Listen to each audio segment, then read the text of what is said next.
राधे राधे दोस्तों, आप सभी का मेरे YouTube चैनल ब्रतन पर मैं स्वागत करती हूँ। दोस्तों, आज मैं आप सभी को नरसिंह अवतार यानी नरसिंह द्वादशी की कथा सुनाने जा रही हूँ। दोस्तों, होली के से पहले नरसिंह अवतार होता है और ये तभी होली कैसे होता है ये सब आज जानते हैं। नरसिंह द्वादशी के दिन इन तरीकों से भगवान नरसिंह की पूजा की जाती है।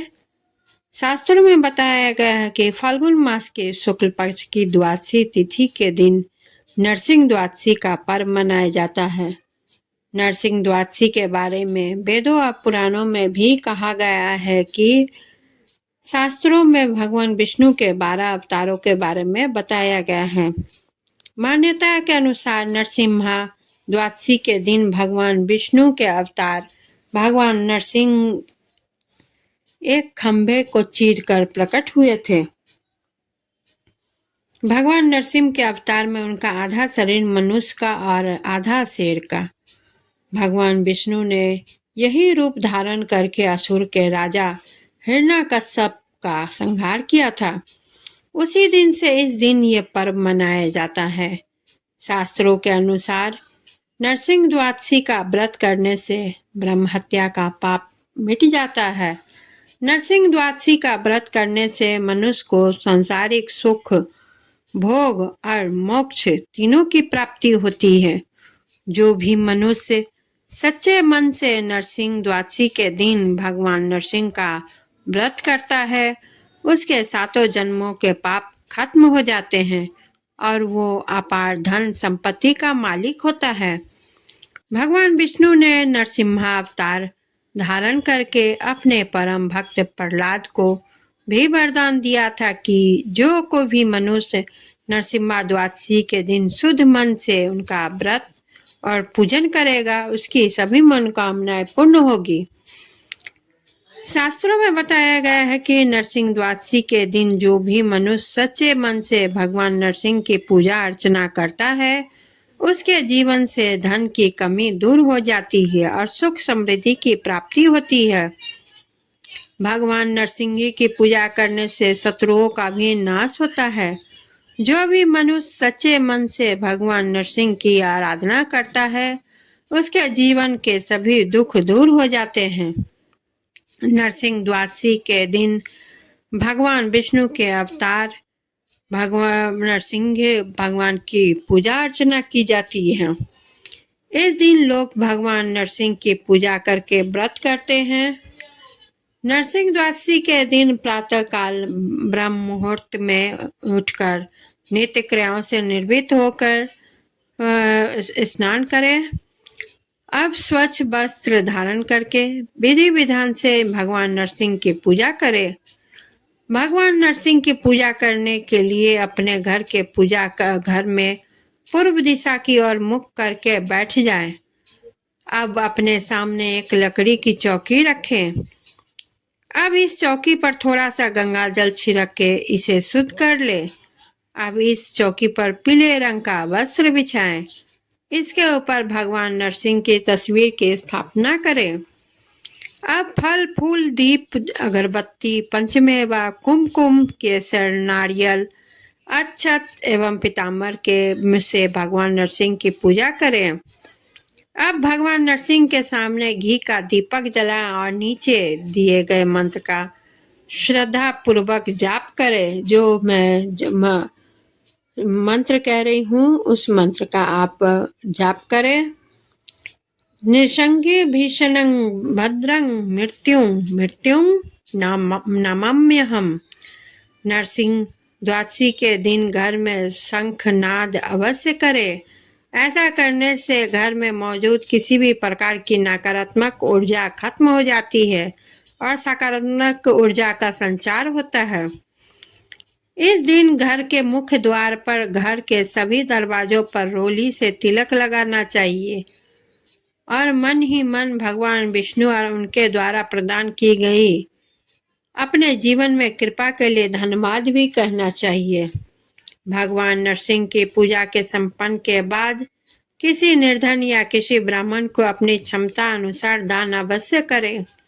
भगवान नरसिंह के इस मंत्र के जाप करने से मनुष्य के सभी प्रकार के कष्टों का निवारण होता है और भगवान नरसिंह की कृपा से जीवन में सब कुछ मंगल हो जाता है। भगवान नरसिंह अपने भक्तों की हमेशा रक्षा करते हैं।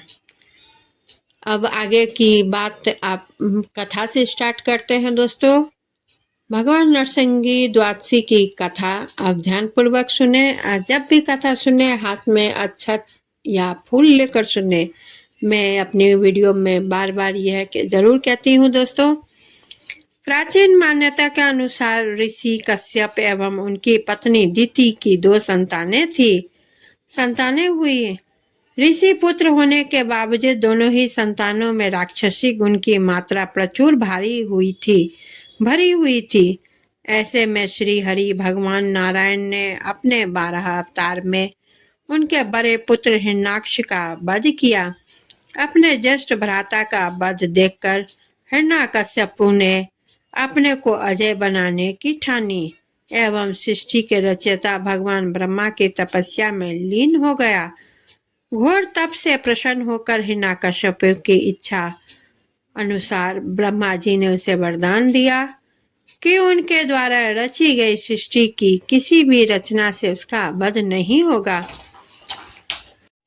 और न वह पृथ्वी में मरेगा, न ही आकाश में, न ही पाताल में, न मनुष्य द्वारा, न ही किसी जानवर द्वारा उसका वध हो पाएगा। ऐसा वरदान प्राप्त कर हिरण्याकश्यपु अपने आप को अजय समझ लिया और तीनों लोक में त्राहि मचाने लगा। हिरण्याकश्यपु के संतान के रूप में प्रहलाद ने जन्म लिया। प्रहलाद भगवान हरि की पूजा में लीन रहता एवं हर समय उन्हीं का नाम जपता रहता। हिरण्याकश्यपु अपने पुत्र के इस भक्ति से परेशान होकर उस पर भी कई अत्याचार करने लगा। अत्याचार की कोई सीमा नहीं रही एवं अपने ही पुत्र को कई तरह से समाप्त करने का भी हिरण्याकश्यपु ने कोशिश की, लेकिन हर बार प्रहलाद उन विपत्तियों से बचकर बाहर निकल जाता। प्रजा ने जब प्रहलाद की भक्ति का ऐसा असर देखा तो वह भी नारायण पूजा में लीन होने लगी। अब हिरण्याकश्यपु के क्रोध की सभी सीमाएं पार हो गई। पास ही लगे एक खंबे की तरफ देखकर हिरण्याकश्यपु ने भक्त प्रहलाद को ललकारा और कहा, अगर तुम्हारे भगवान सभी जगह व्यापक है तो सामने क्यों नहीं आते? क्या तुम्हारे भगवान इस खंभे से बाहर निकल कर तुम्हें बचा सकते हैं? भक्त प्रहलाद ने नारायण का नाम लेते हुए कहा कि वह सब जगह व्यापक है एवं इस खंभे में भी व्यापक है। ऐसा सुनते ही हिरण्याकश्यपु क्रोधित होकर प्रहलाद को मारने के लिए आगे बढ़ा एवं खंभे पर जोर से अपना गदा मारा।